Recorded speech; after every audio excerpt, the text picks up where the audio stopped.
ସବୁଠାରୁ ଭାରତବର୍ଷରେ ଥିବା ଜନଜାତି ଲୋକଙ୍କ ପାଇଁ ଗୌରବର ବିଷୟ ଯେ ଧରତୀ ଆପା ବୀର ବିର୍ସା ମୁଣ୍ଡାଙ୍କ ଜନ୍ମ ତିଥି ଅବସରରେ ଆଦିବାସୀ ଗୌରବ ଦିବସ ପାଳନ କରାଯାଉଛି ଏବଂ ଏ ବର୍ଷ ଜନଜାତି ଗୌରବ ବର୍ଷ ହେବ 150 ବର୍ଷ ଯେତେବେଳେ ପୂର୍ତ୍ତି ହେବ।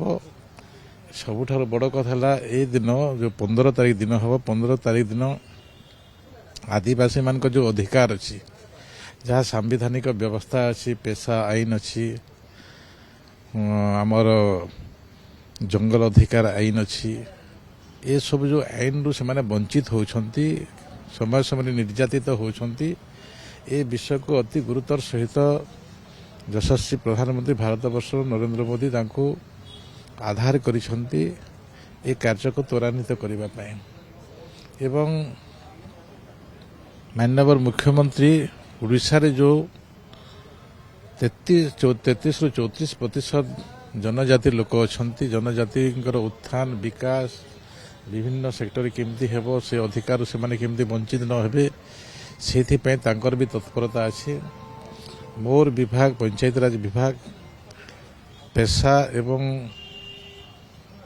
FRI ଜଙ୍ଗଲ ଅଧିକାର ଆଇନକୁ 15 ତାରିଖ ଦିନ 7666ଟି ଗ୍ରାମସଭା କରିବ। এই ଗ୍ରାମସଭାରେ ଆମର ଯେଉଁମାନେ ଟେଣ୍ଡର ଅଛନ୍ତି ପଞ୍ଚାୟତିରାଜ ବିଭାଗର ପ୍ରତ୍ୟେକ ଟେଣ୍ଡର ମାନେ ସେଠି ଜାଗାକୁ ଯିବେ ଏବଂ ତାଙ୍କୁ ଅବଗତ କରାଇବେ। ଏଠି ଜଙ୍ଗଲକୁ ତ ଆଦିବାସୀମାନେ ଭଲ ପାଆନ୍ତି, କିନ୍ତୁ ତା ସଙ୍ଗେ ସଙ୍ଗେ ବି ମା ପାଇଁ ଗଛଟିଏ ଲଗାଇବା ପାଇଁ ବ୍ୟବସ୍ଥା ଅଛି।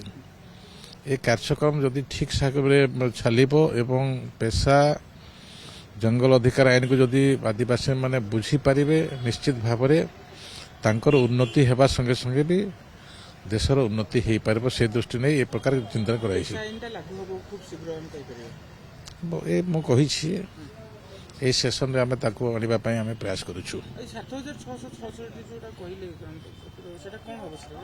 ଗ୍ରାମସଭା ହେବ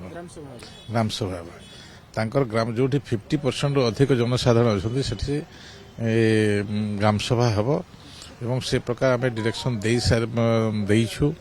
ପଞ୍ଚାୟତିରାଜ ବିଭାଗର ଯେଉଁମାନେ ସରପଞ୍ଚ ଅଛନ୍ତି, ସରପଞ୍ଚ ମାନେ ତାଙ୍କର ମୁଖ୍ୟ ପୁରୋଧା ହେବେ ଏବଂ ପିଇଓ ମାନେ ସେ କାର୍ଯ୍ୟକ୍ରମକୁ କୋର୍ଡିନେଟ୍ କରିବେ।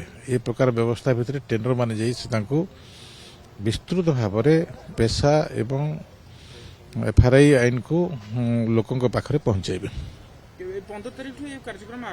15 ତାରିଖ ତାଙ୍କର ଜନ୍ମ ତିଥି ଅବସରରୁ ଆରମ୍ଭ ହୋଇ ଗୋଟିଏ ବର୍ଷ ପର୍ଯ୍ୟନ୍ତ ଏଇଟା ଜନଜାତି ଗୌରବ ବର୍ଷ ପାଳନ କରାଯିବ।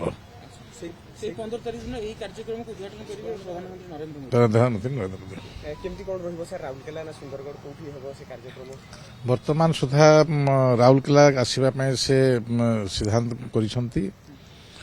ଟେଣ୍ଟାଟିଭ ପ୍ରୋଗ୍ରାମରେ ଅଛି, ଫାଇନାଲ ହେଇପାରି ନାହିଁ। ଆମେ ଆମନ୍ତ୍ରଣ କରୁଛୁ, ଆମେ ସ୍ୱାଗତ ଜଣାଉଛୁ ଯେ ଓଡ଼ିଶାର ଜନସାଧାରୀ ସମାଜ ତରଫରୁ ଯେ ଓଡ଼ିଶାକୁ ଆସନ୍ତୁ, ରାଉରକେଲାକୁ ଆସନ୍ତୁ, ଆମେ ସମସ୍ତେ ତାଙ୍କୁ ସ୍ୱାଗତ କରିବୁ, ଭବ୍ୟ ସ୍ୱାଗତ କରିବୁ। ଯେଉଁ ବ୍ୟବସ୍ଥା ଦୀର୍ଘ ସମୟ ପରେ ବିଗତ ସରକାରମାନେ କରିପାରିଲେନି, ସେ ବ୍ୟବସ୍ଥାକୁ ଆଜି ଲାଗୁ କରିବା ପାଇଁ ଯେଉଁ ପ୍ରାଣପଣେ ଚେଷ୍ଟା କରୁଛନ୍ତି ପ୍ରଧାନମନ୍ତ୍ରୀ, ନିଶ୍ଚିତ ଭାବରେ ଓଡ଼ିଶା ବର୍ଷ ପାଇଁ ସମଗ୍ର ଭାରତବର୍ଷର ଜନଜାତି ଲୋକମାନଙ୍କ ପାଇଁ ଏ ଗୋଟିଏ ସୌଭାଗ୍ୟର ବିଷୟ।